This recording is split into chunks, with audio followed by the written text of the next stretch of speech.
1er mai 2008, jeudi de l'Ascension. Laisse-moi parler à ton cœur. Penses-tu que je n'ai rien de plus à te dire? J'ai beaucoup de choses à te dire. Je veux déverser les secrets de mon cœur en ton propre cœur. N'est-ce pas ce qui se passe entre deux amis? Crois en ma divine amitié. Je t'aime, et rien sur terre ne peut te séparer de mon amour. Je ne t'aime pas parce que tu aurais fait quoi que ce soit qui mériterait mon amour. Je t'aime parce que je suis tout amour, et parce que mon amour est un amour miséricordieux, un amour attiré par ceux qui ont le plus besoin d'être rachetés. Ce qui m'a attiré à toi, c'est ta profonde misère, la cassure de ton être, ton besoin absolu de ma grâce rédemptrice et sanctifiante. Et j'ai été attiré à toi parce que tu portes en ton âme le signe indélébile de mon propre sacerdoce. J'ai été attiré à toi pour sauver du déshonneur mon sacerdoce en toi. Je veux que tu vives dans la plénitude des grâces qui t'ont été accordées le jour où tu es devenu mon prêtre. Tu auras une sainteté sacerdotale, une sainteté oblative, une sainteté digne de l'autel et de mon propre sacrifice qui s'y renouvelle sacramentellement. Lorsque je choisis un homme pour qu'il reçoive la marque de mon propre sacerdoce en son âme, nos destinées sont à jamais conjointes. Il est lié à moi et moi à lui, et ce lien demeure dans l'éternité. C'est pourquoi je me manifeste maintenant à toi et à tous mes prêtres. Je veux être glorifié en eux, et en eux je veux que mon Père soit glorifié. Prépare-toi intensément en vue de l'effusion de mon Esprit Saint à la Pentecôte. Retire-toi dans le cénacle avec ma mère. Prie sans cesse son rosaire durant ces jours. Vis en sa compagnie. Fais le choix du silence. Recherche-moi dans le sacrement de mon amour. Rejette tout ce qui te détournerait de désirer le don de l'Esprit Saint. Je veux que tu reçoives le feu de l'Esprit Saint avec un cœur purifié par la prière et la confession. Je te promets une nouvelle effusion de l'Esprit Saint et de ses 7 dons. Ces dons, tu en auras besoin dans les jours qui t'attendent.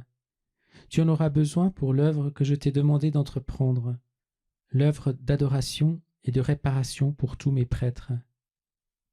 Appelle l'Esprit Saint avec grand désir. Garde ton cœur pur. Prie en tout temps. Ma mère est avec toi.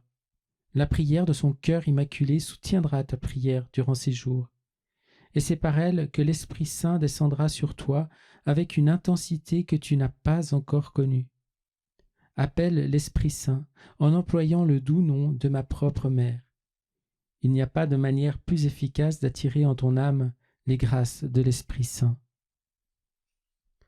Je te bénis avec toute la tendresse de mon divin cœur, et ma mère ouvre ses mains sur toi et sur ceux que tu nous as présentés. Jeudi 8 mai 2008. Accueille mon enseignement et mets-le en pratique.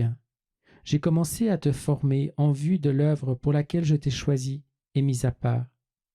Tu entreras dans les secrets de mon cœur eucharistique et aideras tes frères prêtres à les découvrir pour eux-mêmes en restant en adoration devant mon visage eucharistique.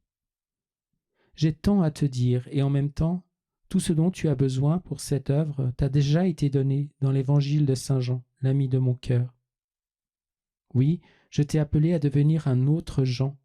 Je veux que tu regardes ma face avec toute la tendresse et l'adoration que l'Esprit Saint lui a donnée durant les années passées en ma compagnie.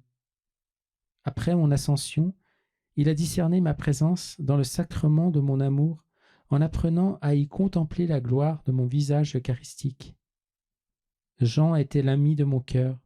Lorsqu'il vit mon cœur transpercé sur le calvaire, son propre cœur fut transpercé lui aussi. Ainsi se créa le plus profond des liens entre lui et ma très sainte mère. C'est ce qui scella l'alliance d'amour filial et maternel qui fut établie entre eux par la vertu de mes paroles sur la croix. C'est ce qui fit de leur vie commune après la naissance de mon Église à la Pentecôte un modèle de parfaite unité et de brûlante charité. Jean et Marie ensemble ont honoré l'Église en vivant dans la fidélité à mes paroles prononcées sur la croix et en demeurant dans le mystère de mon cœur transpercé. Leur propre cœur, le cœur immaculé de la Mère et le cœur pur du Fils, formaient un canal unique de miséricorde et de lumière pour les âmes. Je veux qu'il en soit de même pour toi et pour tous mes prêtres dans leur relation à ma très sainte Mère. Laisse ton cœur être transpercé comme le sien l'a été sur le calvaire. Ainsi ton cœur sera uni au mien à travers le sien. Le cœur de Jean a été transpercé mystiquement lorsqu'il vit le sang et l'eau jaillir de mon côté.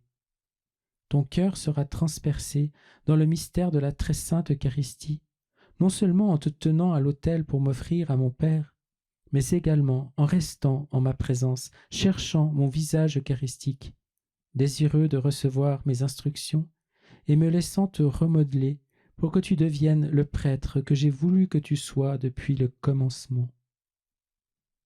Ton cœur ne sera pas transpercé par un coup unique et soudain.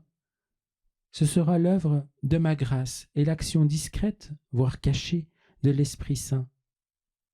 Tu sauras que ton propre cœur aura été transpercé lorsque tu commenceras à expérimenter une continuelle et douce union avec le cœur de ma mère et avec mon sacré cœur. Ceci je vais le faire pour toi, mais je désire œuvrer à cette même grâce dans les âmes de tous mes prêtres. Même dans les commencements, je voulais que mon amitié avec Jean serve de modèle aux autres apôtres. Je ne refuserai pas l'intime amitié de mon cœur aux prêtres que je me suis choisi. Voici le secret de la sainteté sacerdotale, s'unir à mon cœur eucharistique par le cœur transpercé de ma mère et de la vôtre, la bienheureuse Vierge Marie. Tout ceci, je veux que tu le partages avec le Père N. Cela le réconfortera et ravivera dans son âme le désir de sainteté que j'ai planté profondément en lui il y a longtemps. Je bénis ceux que tu me présentes en ce jour, et ma mère, la reine du très saint rosaire et la médiatrice de toute grâce, ouvre ses mains sur chacun d'eux. Quand j'ai interrogé notre Seigneur au sujet de ma vie quotidienne et de mon incapacité à atteindre l'équilibre que je voudrais en ce qui concerne le sommeil, la nourriture et d'autres choses, il m'a répondu : « Ce que tu fais pour le moment ne me déplaît pas. Offre-moi tout. »